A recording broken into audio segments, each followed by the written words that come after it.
episode 29, My Faith Journey. In this episode, we'll be discussing the old me, signs of hope, living lukewarm, experiencing anxiety, and cutting all ties. And today, guys, I am unfortunately a little pressed for time, so I'm not going to elaborate too much on the things I have written here. They're pretty self-explanatory. I took the time to lay this out, knowing that again I was going to be pretty crunched for time. So jumping right into the old me, and of course, honestly, I apologize. First thing I should be saying, really, as I typically do, is just thank you guys for tuning in, all the support. We're almost at 100 downloads between all platforms, which is really cool. Truly grateful for that. It definitely, seeing that definitely gives you that extra little spark to want to keep these things going and makes it even that much more enjoyable. So, hopping right into this, the old me.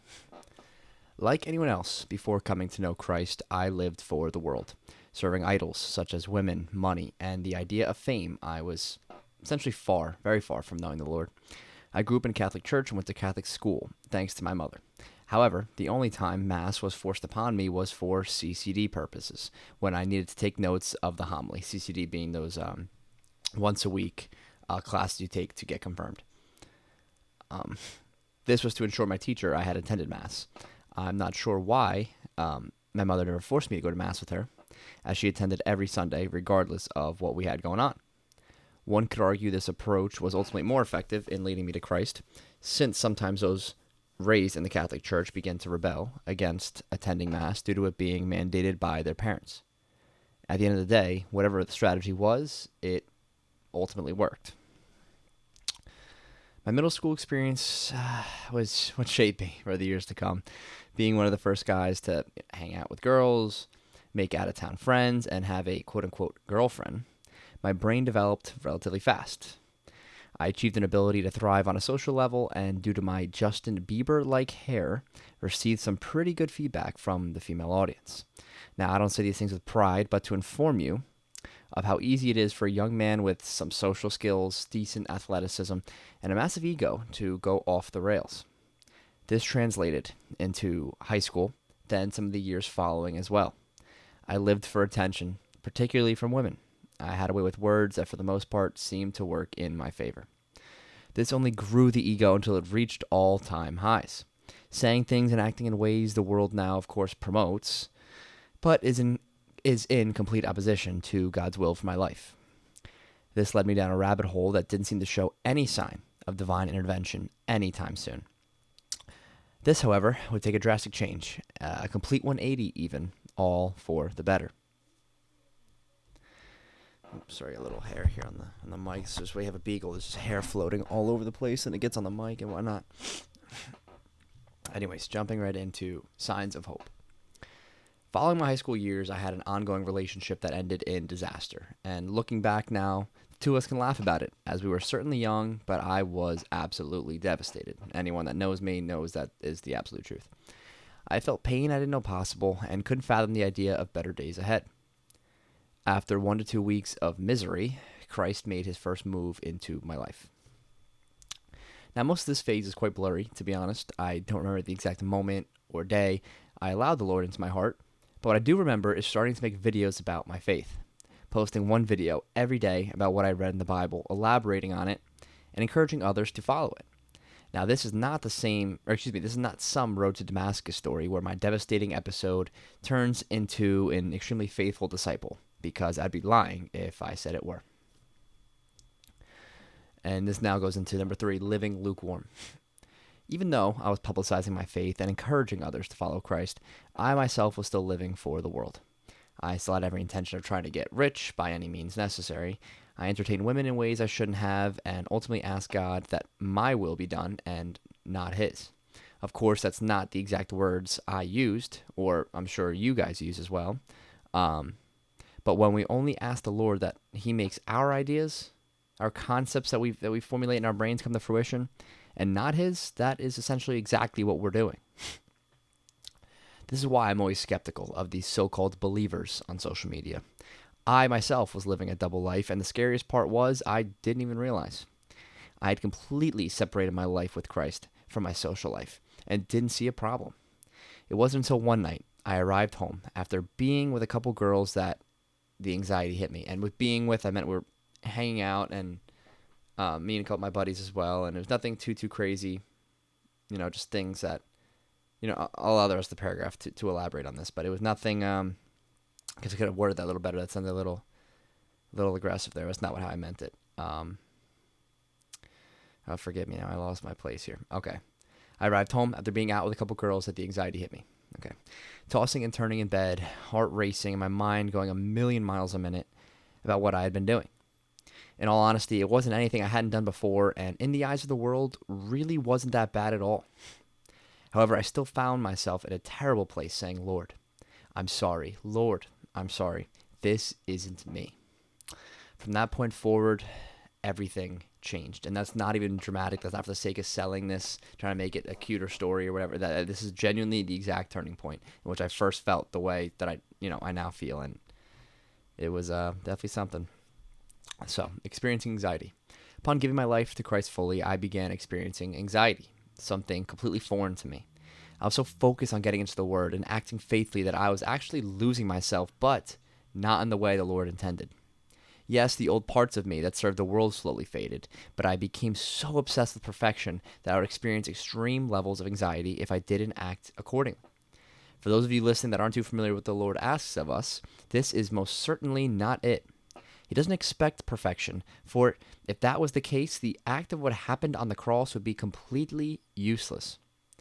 The Apostle John tells us that when we sin, we have an advocate with the Father, the righteous one. Meaning he knows we will stumble, but establishing a long-lasting relationship is trusting him that what he did for us wipes us clean, essentially, makes us new. That is the act of what happened on Calvary. Now, does this mean we take out of proportion, does that mean we take that statement out of proportion and sin willingly, knowing we'll be forgiven? Absolutely not. As the Lord knows your heart and your intentions. You can't fool him with words or fake apologies. It's vital we understand this message because the devil will take that piece of scripture, twist it, and try to make us believe it. That, my friend, is his whole MO. He can't ever separate us from God physically, but what he can do, and has been doing for all of time, is using confusion and delusion to make us draw ourselves away from Christ. That's why getting into the living word is so important, and taking the time in prayer to try and understand its underlying meaning. Sorry. Okay. Kind of ripping through here. This might be like a 10 or 12 minute episode. Wow. Doing good on time. Number 5, cutting all ties. From bad old habits to toxic relationships, you must cut all ties to go all in this faith. Bad habits being things not in accordance with Scripture, and toxic relationships being any friend or family member trying to draw you away from Christ. Of course, significant others as well, but that goes without saying. Usually without them even realizing it. Regarding relationships, I define cutting all ties as removing yourself from the position you were once in. Reason being is because Peter tells us to be shepherds to the flock under our care. The people the Lord has entrusted to us to be a beacon of light and hope.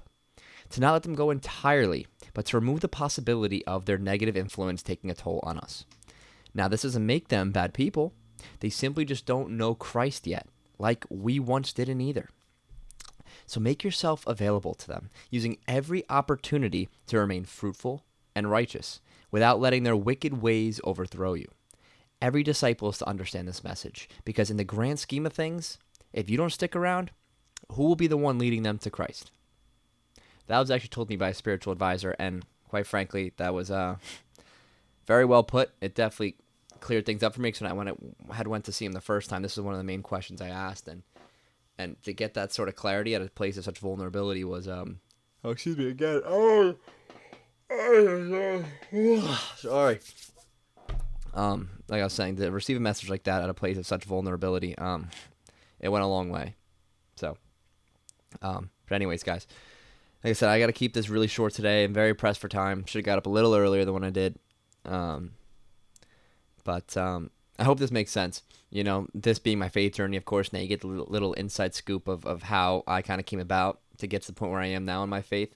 You know, it's definitely been something, and like all other people, it usually starts with a little lukewarmness, little kind of, lying to yourself that you're doing enough, you're doing more, because you live in a world that promotes so much evil, and and to just do the bare minimum of reading the Bible, every day or every couple, whatever it was, like that definitely put me over the top of, and being in comparison to what other people are doing, not making me better. I'm just saying that's all it takes to feel like you're doing better. And then you kind of let that idea run, and it turns into, you're already doing more. So why even expect to, what I'm saying? Like, if I'm already doing more, I'm already getting into the word, I'm already reading the Bible, why do I need to also be acting perfect and not letting go of past idols? I'm already doing more than everybody else, right? And that's just the worst mindset to have. But that essentially is what sparked my faith, really, in a weird way. And, as people say, this faith, it's a marathon, not a sprint.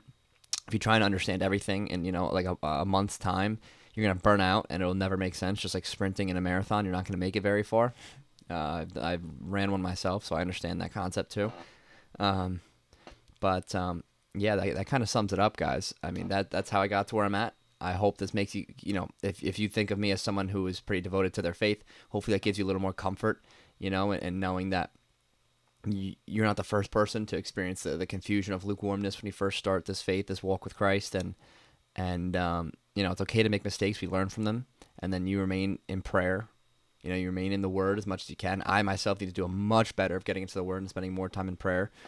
I went from having nothing really going on in my life and being so confused to being so busy now with so many things going on that I essentially don't devote nearly enough time to Christ every day. And I say that not proudly. I don't say that with my chest up, but it's the truth. And I want to be transparent with you guys. I could be doing a lot better. I still act in accordance with His Word. The way I walk, the way I talk has not changed in any way. And I don't want it to change. I have no intention of it changing. But I need to do a better word of getting into the Word and spending more time in prayer. And I say this so, like I said, I'm transparent with you guys, and that we can hold each other accountable, because that's what this faith is about. Literally, my daily devotional today talks about having other like-minded believers holding each other accountable and pushing each other to be better, and how important that is. So that's what this whole podcast is about. Combining that with ambition in life and, getting after it, going after whatever your goals may be, whatever the Lord has placed upon your heart. And we keep it simple like that. I believe we're in this for the long run, and we build a nice community together. Hopefully I get to meet a lot of you guys that are watching these as well. These are starting to get a little bit more attention, which is kind of cool. And yeah, like I always say, guys, I appreciate all the feedback. Anything you want to see, please just let me know. And just for future reference, if you made it this far, again, thank you for tuning in. I do have every intention of bringing other guests on here and having real life conversations, going back and forth, picking someone else's brain who I know I could really respect and you guys would appreciate. But obviously I need to, it takes a lot of money to be able to rent out like a studio or something and get another camera, some more lights and more space to actually be in. That's not easy, but it's got a lot of different things in the works right now, but that is definitely my intention. It's not to do this one-on-one thing forever, because I get sick of hearing my own voice after a while. I know you do too. So to get someone else's perspective is great.